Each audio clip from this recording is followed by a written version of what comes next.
entonces ya en este punto nosotros aprendimos cómo calcular la salida de una neurona. Aprendimos el forward, que es el fácil. Solo multiplique pesos por la entrada. Transpuesta al principio y pues, las salidas de cada neurona, de la capa anterior.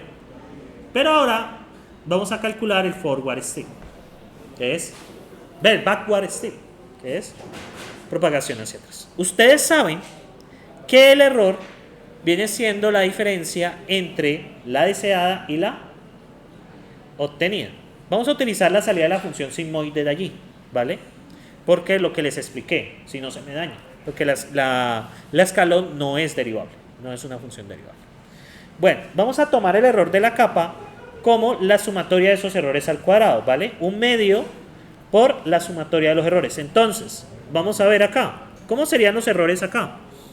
Entonces, ¿cómo va a funcionar? Tenemos acá 3,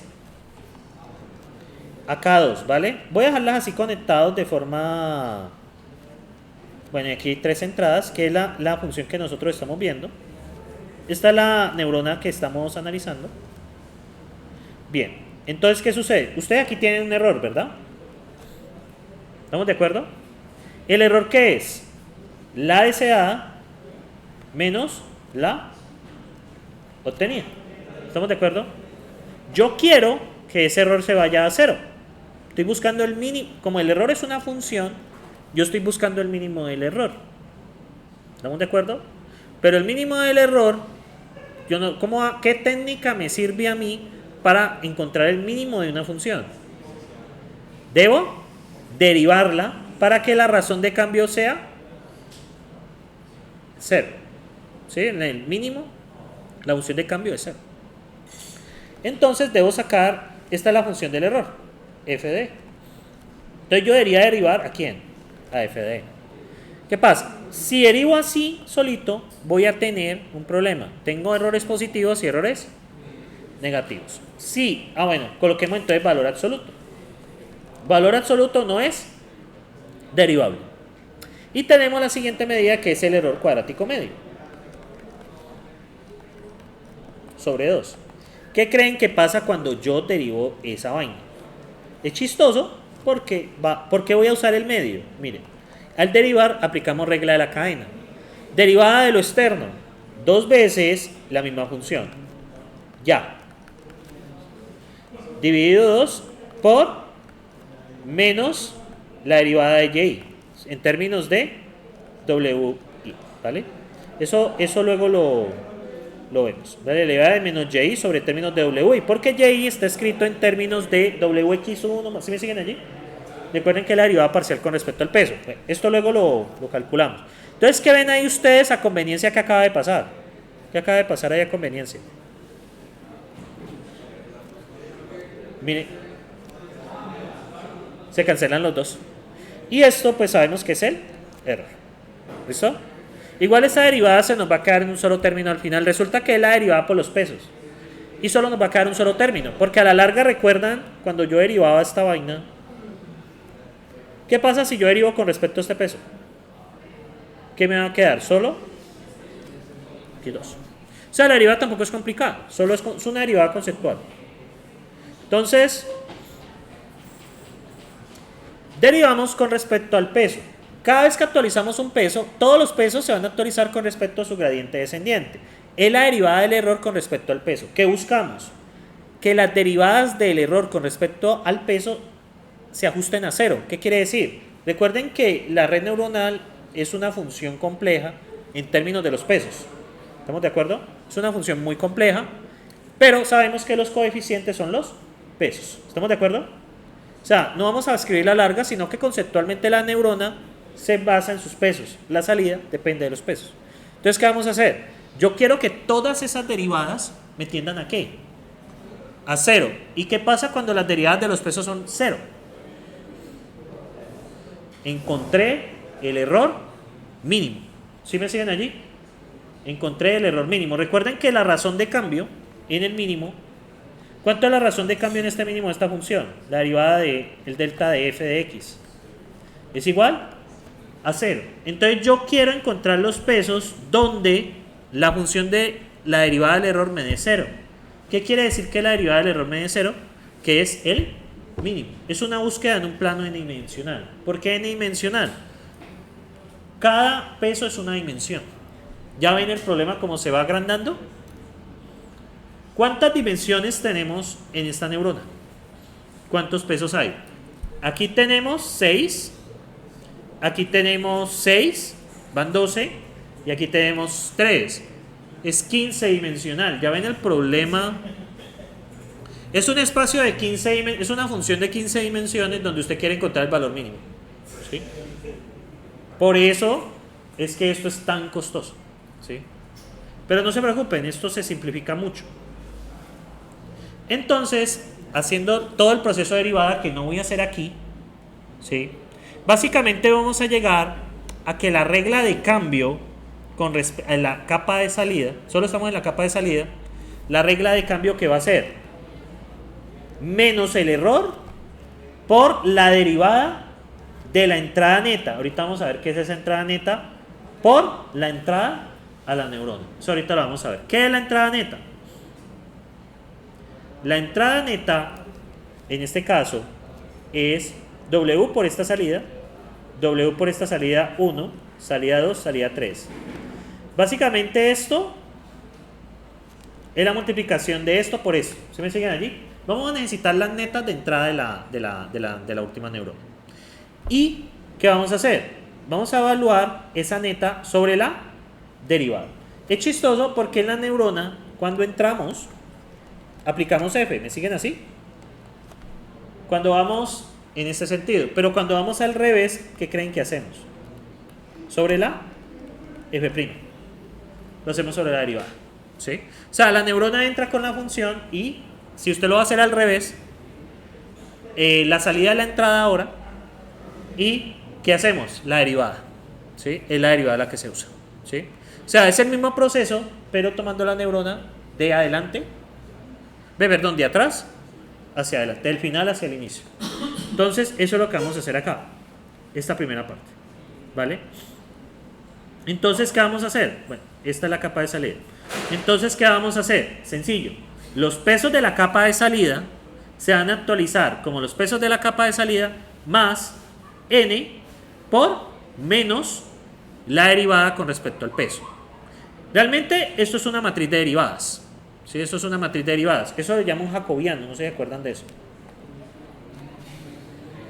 Estos son los pesos de salida, realmente eso es una matriz. Tenemos tres pesos allí, ¿cierto?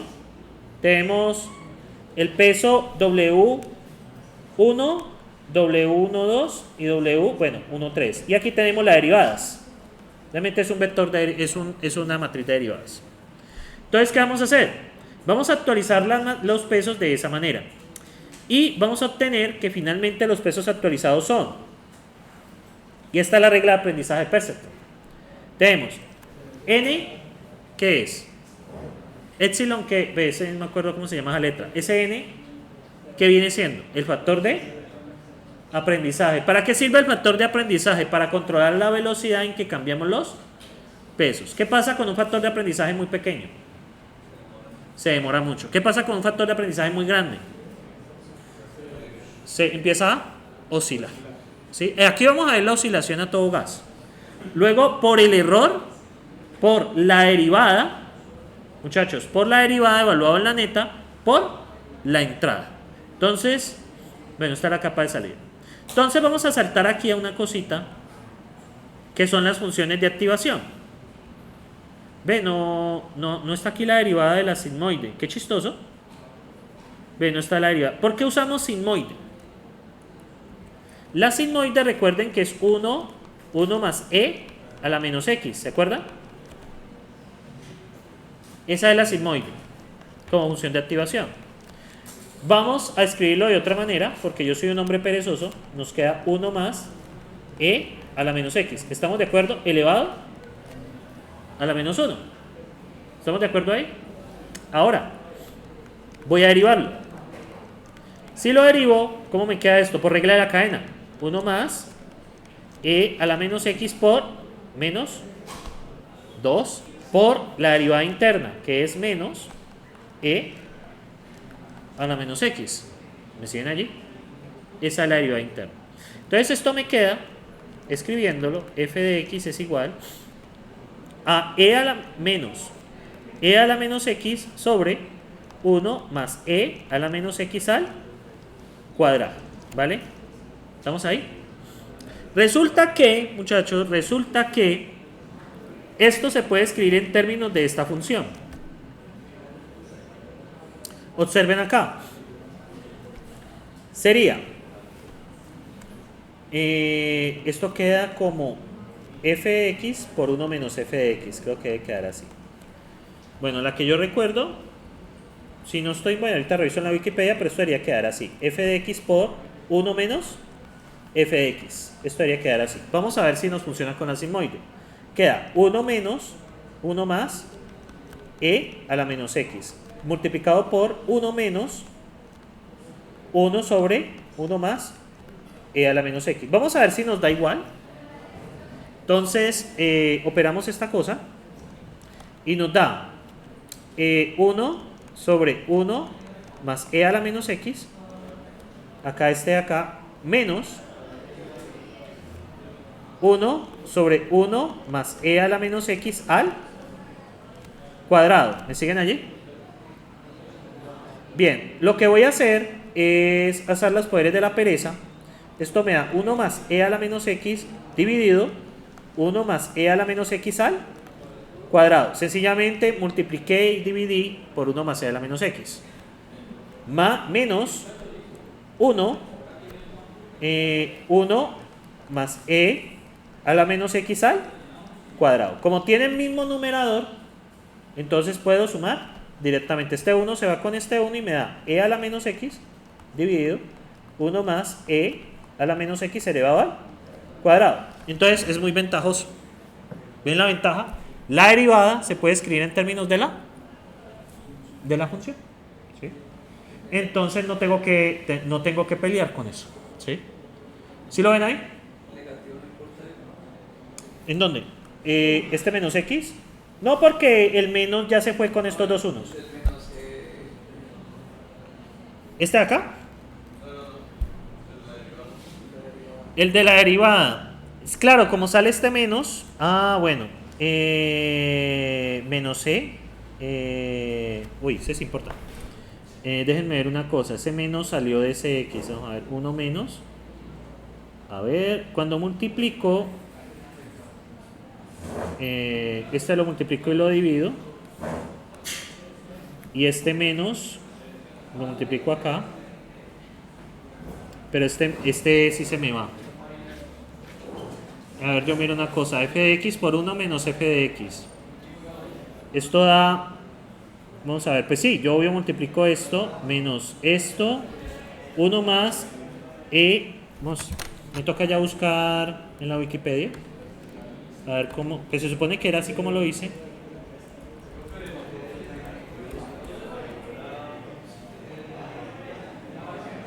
Ah, pues la primera la puedo hacer... No, porque este menos tiene que restar. Esperen, yo miro acá. La derivada. La derivada es esta. Sí, es y, 1 menos y. Es este. Sí, era menos x. Ah, es positivo. Ah, ya se arregla. O sea, es 1 más. No, el de arriba es fácil de arreglar. Ya les muestro por qué. Porque lo multiplico y lo divido por ¿quién? Por menos 1 a la x. O sea, lo multiplico y lo divido por el mismo. Aquí suma y aquí ya da. O sea, básicamente lo multiplico y lo divido por menos 1 más e a la menos x, ambos lados, y este igual me sigue dando al cuadrado, pero pues conserva un signo menos. ¿Sí? Usted tiene 1 más e a la menos x por 1 más e a la menos x por menos 1. Pero le va a dar menos 1 más e a la menos x elevado al cuadrado. ¿Listo allí? Sí, ya. Era más. 1 más. Ah, menos mal no, me dijiste porque si no. No, es 1 menos. Bueno, pero igual ya lo demostré. No me voy a poner a pelear con eso. Si es menos. O sea, tenía bien la cabeza. Si no puede ser más. Es que hay que tener cuidado acá. Pero bueno, igual, esto va a dar sea, no voy a pelear con eso va a dar igual, ¿sí? Eso está demostrado.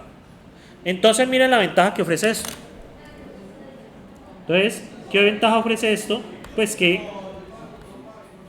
la ventaja que ofrece esto es la siguiente, que la derivada, ¿qué es la derivada? La derivada vectorizada de x de n sería igual a ¿qué?